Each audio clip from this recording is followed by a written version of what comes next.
Hello and welcome to another episode of the Why We Travel podcast. Today we want to talk about the topic of traveling with kids, specifically with small kids, with toddlers and babies. On the show today, I have Sophie. Sophie is a content creator and she has traveled to 50 countries before she got a kid. And since then, she has been traveling to another 14 countries. So she and her husband have lots of experience on traveling around the globe with small kids. And we want to pick a little bit on her brain on to find out how that works and get some tips from her. Hi, Sophie. How are you today? Hi, I'm really good. Thank you for inviting me. I look forward to chatting with you about, the difference between traveling as adults on their own and traveling with a baby. Okay, maybe get into this topic. And my first question is, what is your first childhood memory about traveling? Okay, so I grew up traveling quite a bit with my parents, which I think is what got me into this mindset. So we didn't just travel a lot, we also lived abroad. So my first childhood memory is actually from when we lived in the US. And I just remember not necessarily getting on a plane, but just living in a different place. I remember a little bit of going to World Disney, of course, highlights. And yeah, I just remember really liking it. And we continued throughout my whole childhood, and now we're doing the same as adults. Okay, obviously the travel bug hit you at some point because you have Yes. 50 countries and then you got pregnant and then you got a baby and then you just continued traveling. So what was that experience or what was the plan there? So as soon as me and my husband got married and started, discussing kids, we decided that we're going to make a conscious effort after we have kids to continue doing the things that we like. Travel was obviously one of them and a very big part of it. So we knew that after we had kids, maybe we would get, I don't know, tired, a bit complacent. But if we make the agreement before, then we are more likely to actually stick to it. So, and that's what we did. So after I got pregnant, we traveled while I was pregnant. Thankfully, I know not everyone can do this. I was fortunate with my pregnancy and I was able to do it. But then we also started traveling with our baby little by little. First, we started locally in the UK, visiting family. Then we traveled to Greece, which is also to travel to see family.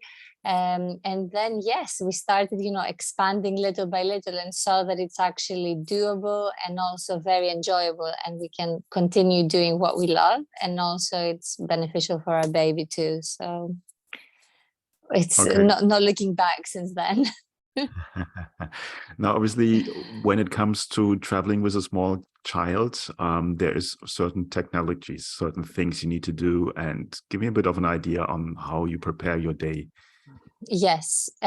So before traveling, there is quite a lot of things to look into so that you know what to expect. So one part of it is what will your specific baby need while you're away. So what do you need to take with you, milk bottles, snacks, what kind of clothes, how are they going to sleep? And then the second part is what can you get from airlines, hotels, which is also my main focus on my Instagram account to help other families. Is a lot of people don't know that you can actually get a lot of benefits that make your life easier when you travel. So what we do is, obviously I have already learned the free stuff and benefits that you can get from airlines and hotels, but then we make a schedule for every day while we're away, which is quite different to when we were traveling just the two of us. So when you have a baby, you have to take it slow. This is actually something that we never did before. We were always traveling and just ticking things off a list, running from one place to the next. But now with the baby, the day looks quite different. So we leave the hotel late. We have, I don't know, 3 things to do in the day. And then we know that we might not get to all of them, but that's not the point. So Before we just wanted to see everything. Now we just want to enjoy it. And you actually get to enjoy it a lot more when you take it slow. We've been doing longer holidays, and actually you end up feeling a bit like a loco, when you are in a place for 2-3 weeks, a month. And we would never have done this if we weren't traveling with a baby. So yeah, our days definitely look a lot slower but more enjoyable. Okay. I like the term slow mat instead of nomad. So traveling Yes. slower has some Yes. advantages there. Now, you have been traveling to 14 countries with your baby, Yes. with your toddler. Yeah. What's your experience with the locals if they see someone traveling with kids that small? We have traveled to places that are very baby friendly and some that are not very baby friendly. But when I say not baby friendly, I don't mean the people. I mean, they don't have a lot of facilities to accommodate, families.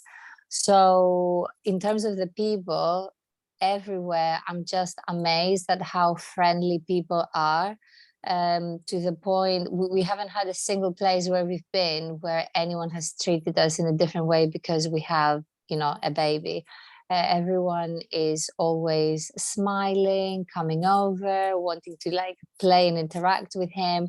We just came back from Korea a month ago, and I think Korea was just like a different level. People were actually giving him things on the street.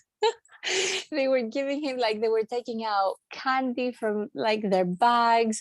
Someone pulled out like toys. Actually, we got toys in Greece as well. You go into shops and they give you something else for free, and they say just because you have, your baby with you. So it's definitely something that might be daunting at first. You think, oh my God, I'm going to be in a different country. I don't even speak the language. I'm going to be like with a baby. But actually, people make you feel really welcome when you're abroad, because I guess people love babies. The majority, not everyone, but many people love babies. Now, your toddler is 1.5 years old now. So Yes. that's already an age where they start communicating and they give you a bit of a feedback what's happening. So what's your impression? How does your kid like this whole travel thing? We think that he really loves it because one of the benefits of traveling, especially from a really young age, is adaptability. So he has learned that, they say that kids need routine, but the routine for kids is that they're with their mom and dad. They wake up, they have breakfast, they play, they go back home. That's the routine. It doesn't have to be in the exact same environment. They don't have to sleep in the same room. So he has learned to sleep in hotel rooms just fine, the same way he sleeps at home, eat different food. He doesn't expect to eat the same thing every single day, see different people. And we can tell that he's enjoying it because he has turned into a really social baby. Like, whenever people stop us on the street and want to play with him, he is more than happy to just play with them back. Like, he's not shy. He will smile, wave at people. Like yesterday when we were on our way home, coming back from the airport, we were getting off the tube in London, and he just waved goodbye to everyone on the train. So yeah, he definitely enjoys seeing new things and also new people. Okay. I love the word social baby. I think that sort Yes. of summarizes everything. Now, when it comes to accommodation and looking for accommodation, what's your plan on these things? So we look, our criteria have slightly changed since we were just the two of us. So before, we would look for something which is, I don't know, we would like, if we like the hotel, it wouldn't matter like how close it is to the city center or how far. We wouldn't really mind, taking public transportation, etc. Now we don't mind either, but we do have more criteria. So first of all, we really like being close to public transport if this is how we're going to be moving around, because I don't necessarily want to get out of the hotel and walk for 20 minutes to get on the bus to go to the city center. It's a lot easier to just, hop on. We will look for hotels that have potentially a bed for the baby, so a cot. If they don't, it's okay. We have our own travel one that we can carry with us. But if we can just, not carry this one extra thing, which is, 6 kilos, then that's even better.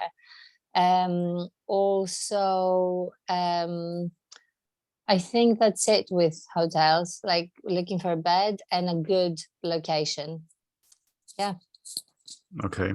I think what young parents or parents might be interested in, you sort of touched on that, is how much additional stuff do you need to carry around? Yeah, it's a good question.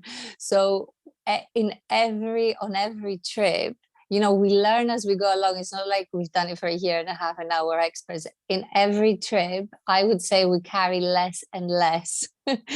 So in the beginning, you think that you need everything. I remember our first trip was to Greece and we stayed for a month. I brought all of his outfits that were 3 to 6 months old. We go to Greece, there's a heat wave, and he ends up being in like a nappy the whole month, that we didn't use anything. So that was the first time that I learned that, okay, maybe I don't need that many clothes. Then second trip was Dubai, and I was like, okay, it's going to be hot again. I should bring less clothes. So then, I brought less, and we also realized you can wash things while you're away. You don't have to, bring one outfit or 2 or 3 for every day. Then second thing is the travel code. As I said, we always try to find accommodation that already provides us, so we don't have to carry it. So that's one less thing. I would say that the main difference is that we always take our stroller with us, which is a must. And we always check a suitcase in now when we didn't necessarily need to before. If it was just me and my husband, we could perfectly fine, survive with just a carry-on each and a backpack for like a short trip. But now we always take a big suitcase, especially if we need to carry, not just extra things for him, maybe, the baby monitor, things like that. You don't want to put them in a carry-on. So yeah, I would say the stroller is extra and one extra suitcase. That's it. That's what we've narrowed it down for now. But I'm actually pregnant now, so we'll start traveling with 2 kids in the future. So maybe the amount of things will change. Okay, so you're bringing it up to the next level. So, yeah. On your website and on your Instagram account, obviously you're sharing information about traveling as young parents. What's the most common question that you get there? So 100%, the most common questions have to do with flying with a baby.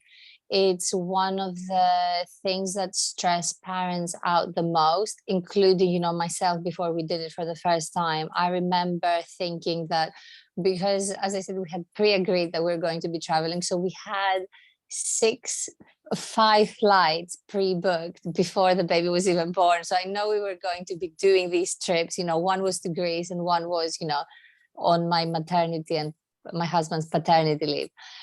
So I remember thinking, okay, so we have 5 flights. I mean, there is bound to be one meltdown or, the baby screaming in one of them and being inconsolable. And I was, I had it in my head before we even had the baby, which is really bad, but it's normal and all parents, do it. So definitely the things I share the most are not just, how to travel with a baby, but also how to do the actual travel day. Things that parents don't know about and are really interested in are how can you get lots of people don't know that you can get a free bed for your baby when you fly long haul.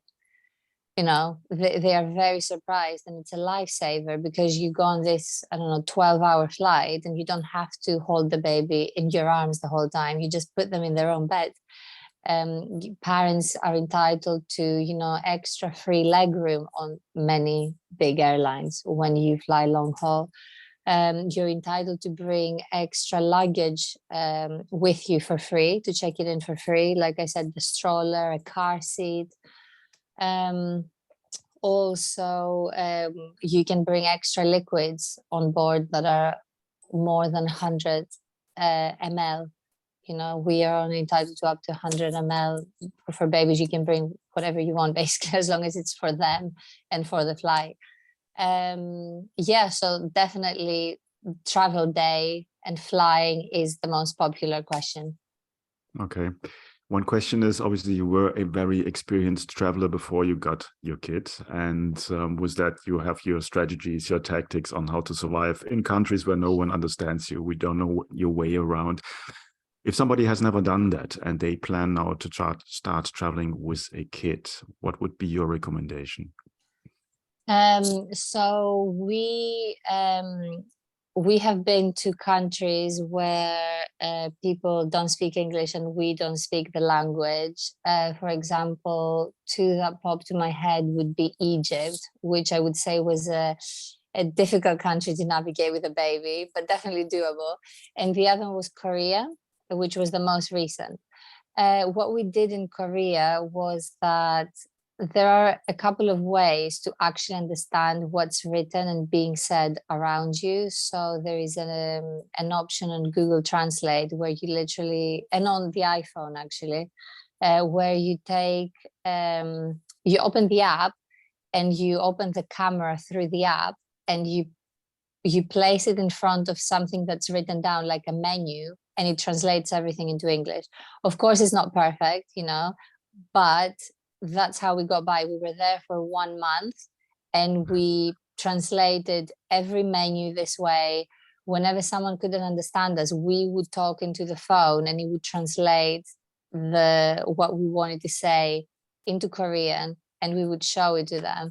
And yeah, it sounds really basic and easy, but actually it was a lifesaver. We were using it on a daily basis in the supermarket to translate, you know, labels.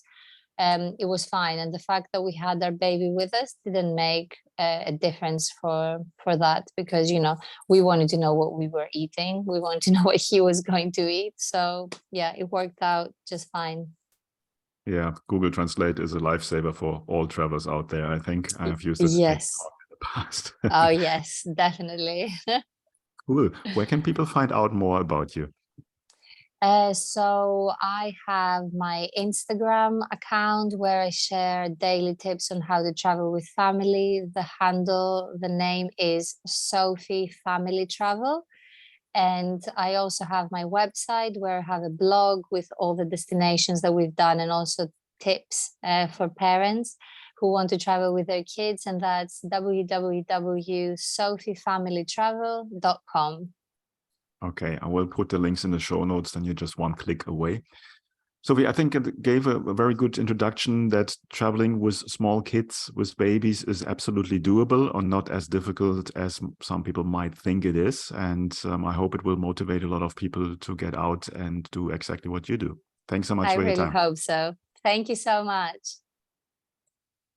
Hey, Klaus here. Before you leave, I have a question. Are you a traveler? Do you have a favorite travel destination or favorite travel experiences that you would like to share with the world? Then become a guest on the Why We Travel podcast. Simply message me and I will get you all the details for becoming an interview guest, and then we take it from there. That's it for now. I see you in the next episode and have a great day.